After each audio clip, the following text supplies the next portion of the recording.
And you know what I like with that. Also, it's the last one, okay?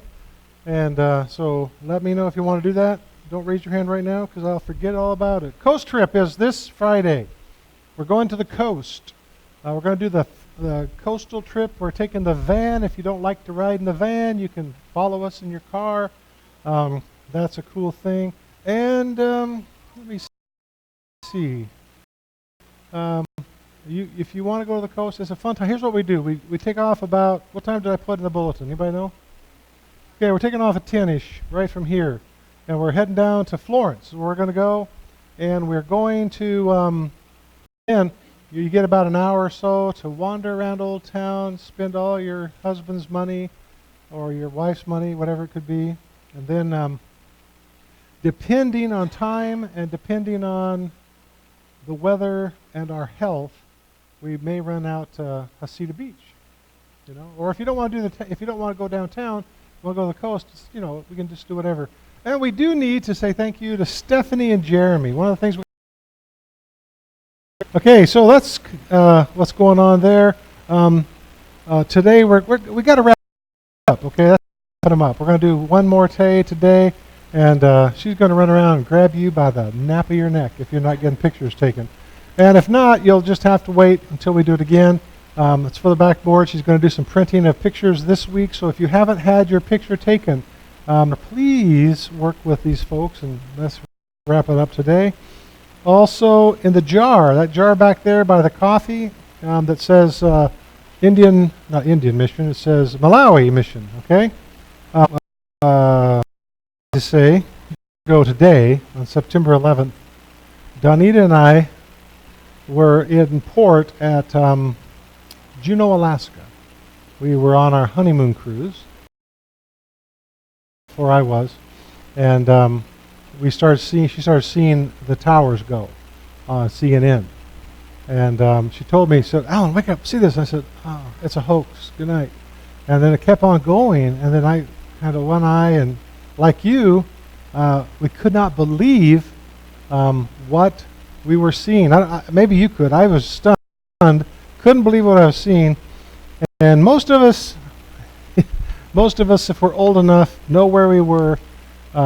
You folks over there are exempt from this. We know where we were when President Kennedy was killed. You're exempt as well, Stephanie. Most of us know that. Most of us know where we were on September 11th. Quoting George Bush, he said in your bulletin, when he addressed the nation that night, "Tonight I ask for your prayers for all of those who grieve, for the children whose worlds have been shattered, and for all whose sense of safety and security has been threatened. And I pray they will be comforted by a power greater than any of us, spoken through the ages in Psalm 23. Even though I walk through the valley of the shadow of death, I will fear no evil, for you are with me." Wow. So we remember the day they hit our nation, and we will never forget. We're going to go over here to Ecclesiastes. We're going to deal with chapter 6 of Ecclesiastes. We're going to talk about the invasion of the foreigners. It's an applicable text, even though that's 9/11's when we were invaded by some foreigners. And but that text actually has nothing to do with that, but it is applicable for the day. I don't read the comic page. I don't read the horoscope page. I don't read a lot of the paper. You know, the reason why is it's so much bad news. And I don't need a lot of that extra stuff in my life. But I used to read the comics, and I sometimes will glance at them. And one of the comic strips I liked a long time ago was Ziggy. I don't even know if he's in the comic strips, is he? Is Ziggy even around anymore? Oh, what do you know? You probably don't read him anyway. But Ziggy was a little dog, okay? And he was a lovable dog because he had big ears and a tongue, not Odie, but he was he just was just a lovable dog. And the reason why we loved Ziggy was because he was such a loser. He reminded us of Charlie Brown. Everything he did was just bad. He's just a loser, man. And the reason we liked him is because we could relate to him, for crying out loud. We could relate to him. And he and his buddy, another dog, were standing by a window on the second floor of apartment, looking out at the busy city street, and Ziggy said to his little puppy friend, well, it's you and me against the world, and I think we're going to get creamed. So, have you ever felt that way? It's just you and me against the world, and man, that doesn't look good for us. Not today, and doesn't look too good for tomorrow. Ecclesiastes. We're now, by the end of today, by noon today, probably we'll be halfway through Ecclesiastes. And if you know anything about Ecclesiastes, if you've heard some of the sermons or listened to them on our webpage, then you know that it's been a roller coaster ride. We've been going up, and then we're going down and around. And it's just been all over the board, really. We're up one minute, down the next, in the dungeons of despair, with only a flickering light at the end of the tunnel that tells us there might be something hopeful down the road. One farmer was expressing his frustration with the crop failure on a difficult year, and he said this, and I think it's apropos to what we're talking about in Ecclesiastes. He said, I have mountaintop experiences every day. Sometimes I'm on top of the mountain, and other days the mountain is on top of me. I can relate to that. I would rather be on top of the mountain than have the mountain on top of me.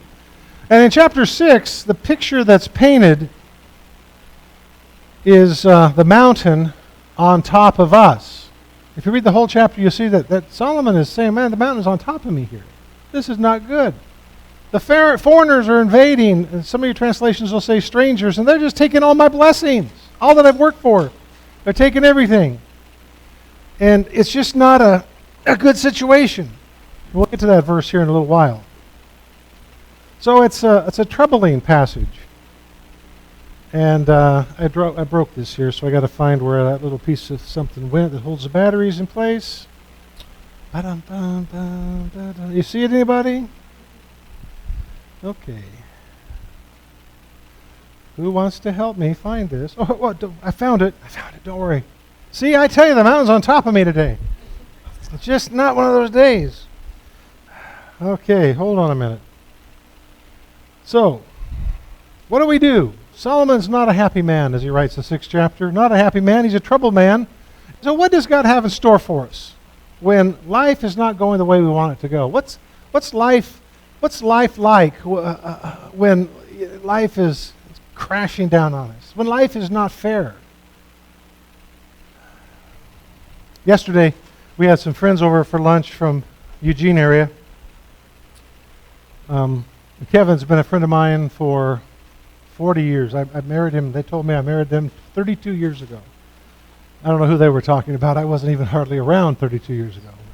But they've been married that long. And Kevin was sitting in Donnie's chair, and we were all talking. And Kevin talked about his son Levi. And Levi, he told me now, has been gone for 20 years.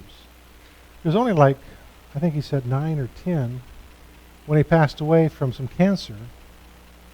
And we were talking, and he said, life just didn't seem fair when I lost my son. Maybe you can relate to that. I know Stan can. And he said, I just blamed God for a while until I could come up with the fact that God knows everything. And he knew something that I didn't know about Levi's life. And who knows, maybe God spared him from some terrible turmoil. I can tell you this about Kevin. He didn't just go to the funeral and say, hey, everything's cool. He didn't. A year later, he still wasn't saying, yeah, man, this is great. But over a period of time, he has come to, and I got to say, I was very proud of him yesterday. He's come to grips with perhaps the worst thing that could possibly happen to a parent. The mountain's been on top of Kevin. It's been on top of you. It's been on top of me. But we can turn around and be on top of the mountain. So the first thing I want to talk to you about this morning is, we already know this, but life doesn't always play fair. It's kind of like Monopoly. Have any of you never, have any of you never in your entire life played Monopoly? Rick has never played Monopoly. Well, Rick, this afternoon would like you and Lola to come on over, and we're going to... Well, the thing that frustrates me about Monopoly is people cheat. People cheat in that game. You know, free parking is either free parking or it's where you put all your money and whoever lands on it gets all that money. And some people say you have to go all the way around the board and pass go and then you can buy property. And then someone says they believe that until they land on boardwalk the first time around. Say, I don't believe that anymore. I'm buying this boardwalk. I've never had a game that people cheat at as much. I don't play it anymore. The grandkids want us to do it. I have Donnie to play with them because everybody has a different set of rules. It's frustrating to me. The Bible says here in 6:1-2 in the New American, it says, there is an evil which I have seen under the sun, and it is prevalent among men. A man to whom God has given riches, and Solomon had riches, folks. A man to whom God has given riches and wealth and honor, so that his soul lacks nothing of all that he desires. But God has not empowered him to eat from them. He has it all, but he can't eat from them, for a foreigner enjoys them. And he says this is vanity and a severe affliction. We begin with the first verse of Ecclesiastes 6 with the phrase, under the sun, meaning life without God. Look with me at the last verse of Ecclesiastes 6. For who knows what is good for man while he lives a few days of his vain life, which he passes like a shadow? For who can tell what will be after him under the sun? This is the only chapter in Ecclesiastes that starts with the phrase under the sun and ends with under the sun, meaning that as we begin chapter 6, we're living without God. As we end chapter 6, we're living without God. And if you're living without God today, I want you especially to listen, because a foreigner, not talking about someone from another country, but a foreigner, something can rob you of the blessings that God has in mind for you. Everyone has their interests and their pursuits. Some people like to play Monopoly. I like to golf, except it got too expensive, so fishing has become cheaper. And in our pursuits, we find and discover some satisfaction and some fulfillment in life. While we're doing those, we're okay. We're fulfilled. We feel pretty good about life. But here's the truth, that someday we can't do those things. Someday there'll be an event happen that we cannot maybe do the things that we used to do, and then we realize that there has to be more to life than what we think there is or what we thought there is. And so unless we turn our hearts toward home and toward God, what happens, and we can believe it or not, but what happens is we find that life is empty. And it's dark, and it's depressing. And maybe not today, and maybe not tomorrow, but later, as Christians, sometimes, because of the events of our life, we find life dark and depressing as well. I know, I've been there myself. But the truth is, God, who lives in our lives, helps us turn the corner. And so we're not in the dark and depressed for a long period of time. The Bible says, there is an evil that I have seen under the sun. And if we've lived long, we've seen it as well. Solomon, I want to tell you something about Solomon. He had all the money in the world. He had everything he needed. He lacked for nothing. He could send his wives to the mall with their credit cards, and you know what? Never worry about it. Amazing situation. But I want you to know something else about Solomon. There was a time, early in his life, he's the son of King David, and he, in his early years, growing up under his father, and then becoming the third king of Israel, he and God were tight. He was close to God. He was all in with God. And his first prayer as king was, God, I need you to help me rule this nation. I need your wisdom. There was a time when he was all in, when he would never have written Ecclesiastes, because he was not under the sun. He lived above the sun where God was, and now he's not close to God anymore.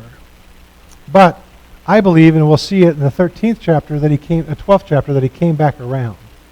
You know, he was away from God for a while, and would ask you to think about your own spiritual life today. And ask yourself, am I as close to God now as I was when I first came to Him? Or you can say, thank God, I'm so much closer now than I used to be. And depending on how you answer that question, and really, we really need to answer that question, we can determine what step we need to take next. The foreigners hit him. The foreigners came in and robbed him of his blessings, evil days. In Hebrew poetry, which Ecclesiastes is one of those books, as my Sunday school class probably remembers from about an hour ago, the foreigners came, and that can be literal, it could be enemies, but the truth is David had whooped up on all the enemies anyway, so I don't think it's really nations coming against him. I think it's the foreigners that attack us and rob us of our joy and rob us of our happiness and rob us where we say, like Kevin did, life is just not fair. And some of those foreigners that come our way are illness. They come our way, illness. Domestic conflict. That's just another nice way of saying problems at home. But, problems at home, problems with the kids, problems with the spouse, problems with the husband, problems with the wife, personal calamity. And we just say, man, I don't understand why this is happening. The key word probably of chapter 6 is the word foreigners or the word strangers. And they come, and I can't possibly list all of them, but they come in different ways and different means. And some of them come in the form of Parkinson's disease. Some of them come in the form of PTSD. Some of them come in the form of divorce. Some of them come in the form of death of a loved one. And they just come and they just rob us. And we want to shake our fist toward heaven. It's not fair. When the foreigner comes a-calling, we often wonder, what kind of God am I serving? And hopefully we get through that. Jim, I guess Jim is probably 15 years older than me. And when I moved over from Yoncalla over to Boise to attend Bible college, one of the first Sundays that I was in church, I met Jim and his wife Mary. Wonderful, wonderful people. He owned a lumber company in Boise. In fact, he's kind of related to Trapper's wife, from what she was telling me. And he owned a lumber company. And it was just a small lumber company, because Boise Cascade was supreme. And then it grew. And he got to where he hired a whole bunch of us. And then he bought trucks, all kinds of trucks to haul stuff. It was cheaper for him to do it than have it done. And then he opened a place called Hodge Lumber. It was a retail store. You can go in like you could at any lumber store and buy lumber or buy nails or whatever. And things were going great. Life was super duper. He worked a lot of hours to manage all of that. But then something happened in about 1979 when the economy, that foreigner that hit Jim, that foreigner came in and the economy crashed, and the Bank of Idaho said, Jim, everything's due now. The whole thing is due right now. And he lost everything. Lost it all. Everything, gone. Every truck, every piece of lumber, they locked him out of his office. He didn't have the money to pay the loan back. He didn't know it was going to be stowed so soon. And I thought when I went out to lunch with him, I knew so much. I was about 20 years old, and I was a Bible college student, so I thought I'd take him out and just encourage him in the Lord. And so I went out to a restaurant in Boise, and we had, I remember to this day, it was potatoes au gratin with ham. One of my favorite meals. It's good stuff. And I sat there, and I was going to encourage him. He said, Alan, about this whole thing, this is what I want to say. I says, do you want me to talk? No, I didn't really say that. But he said, I just want you to know the Bible says the Lord gives, the Lord takes away, and blessed be the name of the Lord. And he said, you know what? It'll be okay. I'm going to start over again.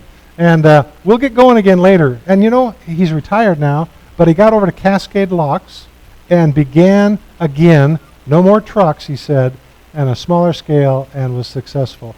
But life could have crippled him More than just financially, it could have crippled him spiritually, because life doesn't always play fair. But Jim survived it, which means that I can and you can as well. Foreigners can do a number on us. Maybe they are right now. Maybe you got some in the mail this week, and you thought, wow, it's a check. Oh man, I don't even know what I'm going to do, how I'm going to spend it. And you open it up and you go, I'm so excited, it's a check and it's a big bill. You go, I don't know how I'm going to pay it. Wow.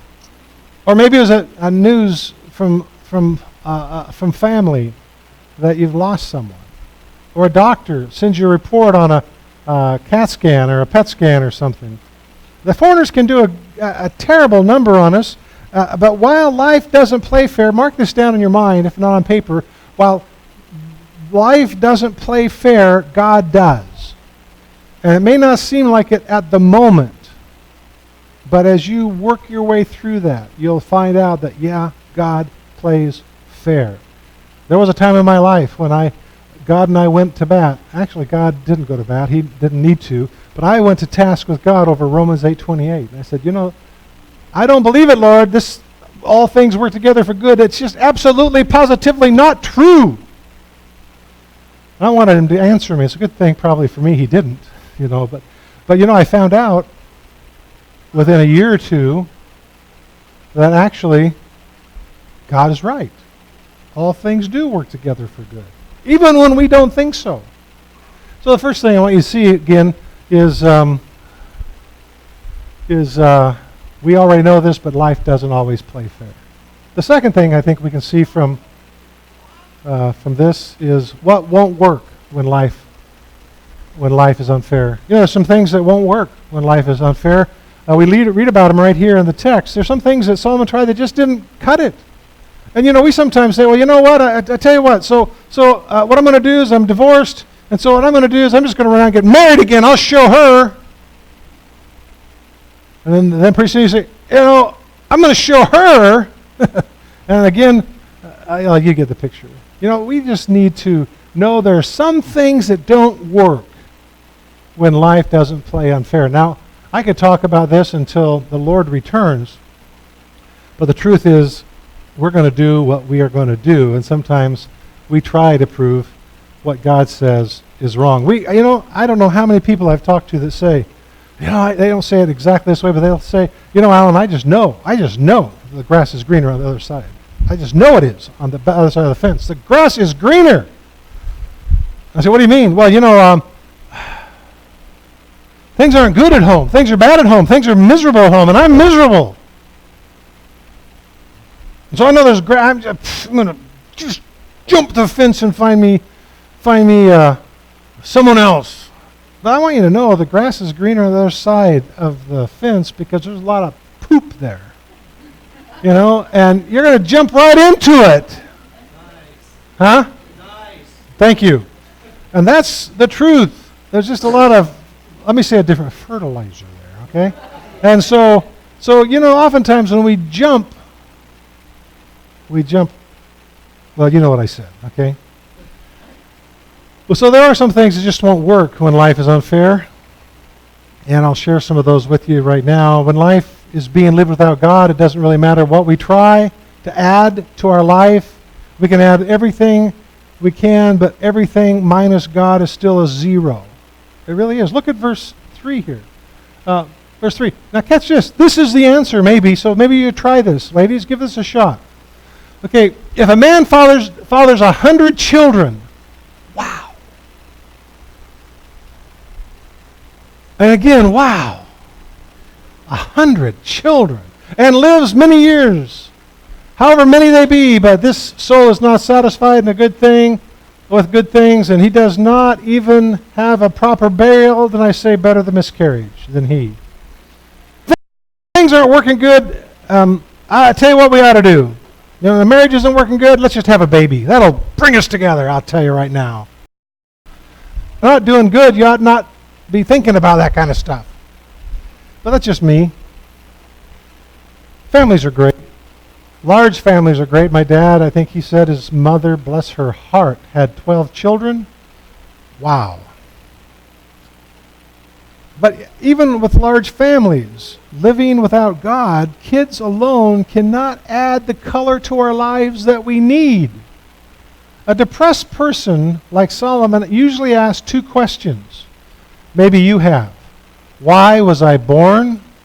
Why can't I die? And he says, better the miscarriage. Now, those of you who may have miscarried, you probably could have a little talk with Solomon about the pain and the hurt that happens when you have your hopes up and then you miscarry. But Solomon is simply saying here that better a miscarriage because then I have no history to live up to, no problems, no decisions to make, no name to bear, no problems, no nothing. It's just over. So how about 100 kids? That'll take care of everything. If anyone wants to sign up for that, just let me know.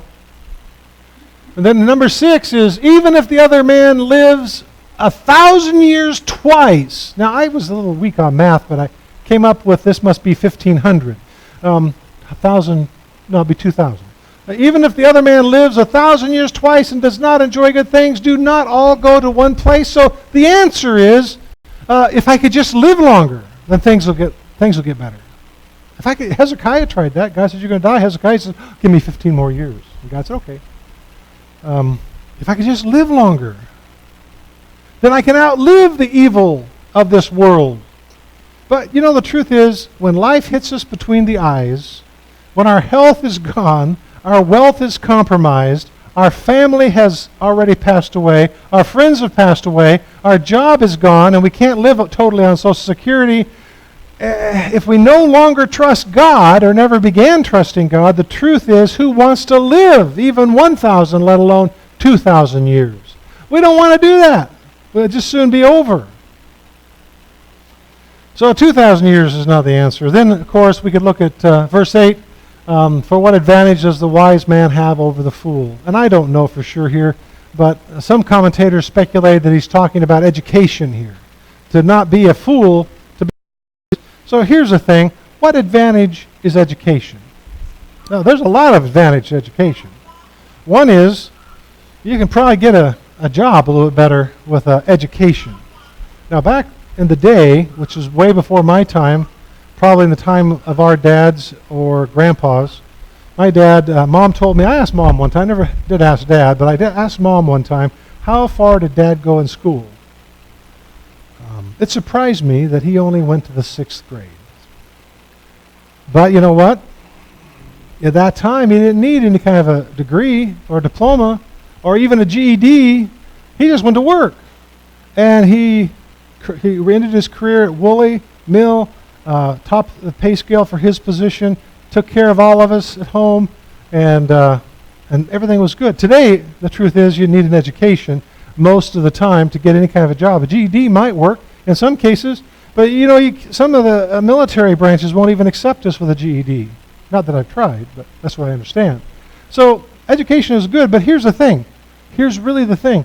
If we have nothing to do with God and have a PhD, we're just educated, well, fools. Because the Bible says, it's the fools say in their heart, there is no God. So education is not the answer. Education might be a blessing to us in the physical, but not in the spiritual realm if we don't have God. So to bring balance into our life when the stranger strikes or when the foreigner strikes is only one thing that I can think of, and maybe you have other answers, but the one thing I can think of to bring balance in our life when the stranger or foreigner strikes is to continue growing and building a everlasting and eternal relationship with Jesus Christ one day at a time. Digging into the Scriptures, memorizing them, meditating on them. I have been since family camp, I have been so caught up in Ephesians 2 that I've been reading Ephesians 2, the first verse to about the 8th verse maybe, or maybe the 6th verse, every day a little bit, maybe a little bit more every day. And I haven't got past that. Today I finally started the 2nd paragraph because I've been just pondering and I know a sermon's coming on that, but I've been just pondering that and for by grace you have been saved through faith. You were once a foreigner But now, you are a child of God. And the amazing thing is, as you ponder those, you realize, that's who I used to be, but I'm not anymore, because when Jesus Christ comes into our life, things change. And so I hope maybe by the end of the year to get through the whole chapter. But that's how we grow in our relationship with Jesus, and there's no shortcut to it. There's no condensed way. You have to spend time in the book so we're prepared when the foreigner comes and knocking on our door. The third thing is we need balance to keep us on the level when life is unfair. I don't know what Donita meant. Go ahead and start to frown at me. I don't know what she meant, but one time she said, man, you're on the level, Alan. I said, honey, what do you mean? She said, well, the bubble's in the middle. So I thought that was kind of rude. I'd like some of you to talk to her later about that. But we need, come on, that was funny, sort of. We need balance to keep us on the level when life is unfair. Look at these verses here. It says in verse 10, wrong thing here. Here we go. Whatever exists has already been named. And it is known what God is, what man is. For he cannot dispute with him who is stronger than he is. I think he's talking about God there. For there are many words which increase futility. What then is the advantage to a man? For who knows what is good for a man during his lifetime, during the few years of his futile life? He can spend them like a shadow, for who can tell a man what will be after him under the sun? Life is unfair, and I want you to know that most of the time life is unfair. I just want you to know that. And you might say, well, I don't know, it's never been unfair to me. Well, that's super. You should be up here speaking, and I should be listening. Life seems unfair. It really does sometimes. But here is the thing that we can hold on to that will keep us on the right side of sanity when life is unfair. And that is this. And you should mark it down somewhere. I think he's talking about this in the first 10th verse there a little bit. The fact that God is sovereign. God is sovereign. What has always been. Let me try to explain what that means. I think you probably know, but sovereign means that God is absolute. It means that God is supreme. It means that there is absolutely nothing higher than God. When you reach God, there is nothing above him. A lot of stuff below him, but nothing above him. He's sovereign. And so if we put it a different way, we might say, at the heart of every major struggle in our life is one central theological and life question. And that question is this: is God in charge or not? That comes down to that. Every struggle, every devastating that happens to us, we have to say, is God in charge or not? When my dad lay dying at Sacred Heart, the old one, and he was in intensive care for 3 months, going worse and worse and worse. He couldn't talk, so they put a trach in him. I had to ask myself, crying like a baby on the steps, down the steps on the 4th floor or whatever, I had to ask myself, is God in charge or not? When my sister, I've told you before, had a stroke at about maybe a little younger than I am, and she's been in a rest home now, paralyzed on one side of her body for I don't know how many years now. I had to ask myself, is God in charge or not? Because it doesn't make sense to me. But what I've come to conclude, and you have as well, is God is in fact sovereign. God is forever concerned with not only our best, but the best interest of others as well. And what I want you to know is that God never makes a mistake. Never, never, never. He just doesn't. So if you think that, just stop it. If you think that, just stop doing it. Because he doesn't make any mistakes. And if you think he did, you'll have to take it up with him. There was a sign in a car wash that I chuckled at. It said, car wash, 75 cents per car, senior citizens washed free. Oops. Oops. Newsweek reported some years ago that the police killed a man to prevent him from committing suicide. Oops.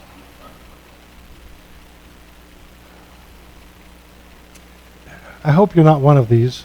Jamie and I know someone like this, but in a recent national survey, 1 in 5 adults thought the sun revolved around the earth. Oops. John Snelling of Knoxville, Tennessee, was arrested for drunk driving. He probably would have been okay, probably would have gone home, tucked himself in and went to sleep, except for the fact in his driving home he ran into a police car with a cop in the car. Oops. And then one final one that I don't know if it's even funny. If at first you don't succeed, well, so much for skydiving. Oops. But the truth is, if we could peek into heaven, if we could just peek into heaven and listen for a moment, we would never, because God is sovereign, we would never hear God say to Jesus or to one of the angels, "Oh man, I wonder what we're going to do about that." Or, "I know I'm God, but I never saw that coming." Or he might say to all the angels, "Now is the time to panic." We'd never hear him say, "Oops." Never. The closest he ever came was when he created man. Not woman, but man. He might have said, "Oops, what have I done?" But it said, in fact, he regretted, it says later, that he created us. Oh, my goodness. But that's the thing about God. He never makes a mistake. If you think he doesn't, just stop it. Don't believe that. From our side of eternity, we can only see the underside of a great tapestry. That's all we can see. We see the mess. We see the strings and the frayed ends and the twisted threads of the bottom of the tapestry. But God sees the top of the tapestry and sees the beautiful design of his creation. And from God's point of view, everything is always and forever under control. He never breaks a sweat. Some days maybe we're on top of the mountain, and other days we may be under the mountain. Sometimes we feel like Ziggy, that it's just me and you against the world and it doesn't look good for us. But what keeps us going when life is unfair is our faith in God. Let me share something with you here that I want you to see. Some things, if you want to, you write them down. You might not get to them real quick. You can ask me for this later. But there's 3 things we want to remember when life is unfair. We want to remember that, I hope you can see that. God is all-powerful. All-powerful, and we're not. So God is all-powerful, and we are not. You can't really see that very well, I'm sorry. God is all-knowing, knows everything. He can see it all far better than we can. And thirdly, God is present everywhere at once.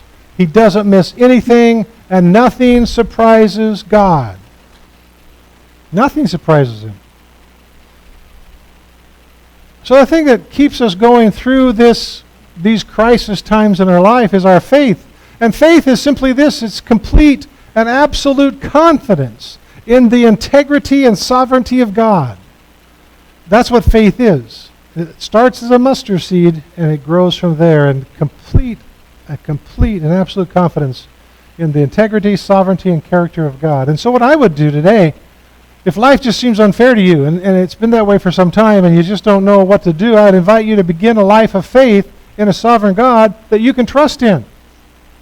I would invite you to renew your life to God and begin growing again in this life of faith if you've kind of wandered away from it. And the reason I do that is for a lot of reasons, but I do know the stranger or the foreigner is going to knock at your door someday, and don't let him catch you unaware. Grow in your faith. Start today. I'm going to transition over to communion now.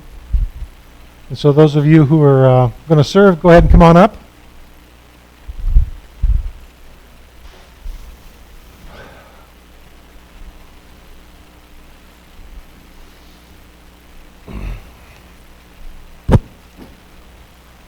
I was thinking more about the word sovereign when I put together the communion meditation. I believe, probably like you do, with all of my heart, that God is in charge. And that He is all-powerful, He's all-knowing, and He's present everywhere at once. And it's reassuring to me to know that, because by knowing that He's all-powerful, knows everything, and is always present, it reassures me that this memorable event, like communion, and the memorable event of His crucifixion, and the event of His burial, and the event of His resurrection, was not due to some misunderstanding or some miscalculation. There are those who believe that Jesus came to set up His earthly kingdom, but when man killed Jesus, God had to come up with another plan. Wow. But I believe in the sovereignty of God, that God isn't going to make a mistake or miscalculate anything. And so what it means to me is that since this is true, it's not a mix-up. This thing about crucifying Christ did not blindside God. It wasn't, He didn't have to come up with some haphazard plan that He hurriedly put together to take care of our problem. But what helps me is to know that in God's sovereignty, in His grace, because of His kindness and His love for us, He knew He would have to come down here to our level as a man way back before the beginning. He knew that He'd have to come. He knew that He would have to send Himself in the form of Jesus here to earth to give His life so that man could see God and could understand God and want to be redeemed.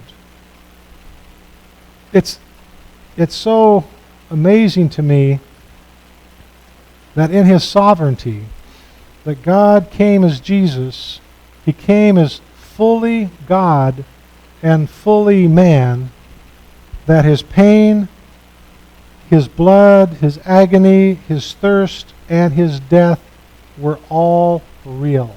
Every bit of it. Every nerve ending that screamed as they put the nails in His hands and His feet. The crown of thorns on His head. The beating He took at the Praetorium. All that was real. And it was not because God had miscalculated something, but because God had planned something. And because of this, you and I can live when life is unfair and when life is fair. We can survive with the help of our God, the help of His Son, the help of the Spirit, and the help of each other. And so today, as we partake of the communion, I want you to know that this representation of His body, this representation of His blood is so memorable. We probably will never forget where we were on 9/11, but I remember even where I was the very first time I took communion as a Christian. It was about where Lloyd is sitting right now, probably, in this very building, as a 16-year-old kid. I don't remember where I was with every other communion, but I do remember that in the communion I always try to remember what Jesus Christ has done for us. And I try to remember to renew my relationship with Him. So I challenge you to think about those things this morning as we partake. Remember, God is good, that He cares for us, that He loves us, and this was His plan, not an accident. In a moment, the men will serve communion. You'll hold the cup and the bread. We'll partake together in just a little bit afterwards. Lord, thank you so much.